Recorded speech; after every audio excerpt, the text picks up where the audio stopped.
ጋይስ እኔ የሚገርመኝ ነገር የኢትዮጵያ ወንዶች ጠቅላላ አንድ ናቸው። አንድ ማሽን ነው ማለት ነው የተፈለፈሉት።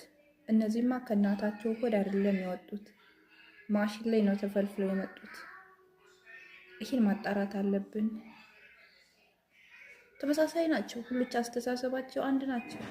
የእነሱ ሀሳብ ብቻ ነው እንጂ የእኛን ሀሳብ አይረዱም። ምን አለበት ወንዶች የሴቶችን ሀሳብ ብትቀበሉ ብታዳምጧቸው? ምን አለበት?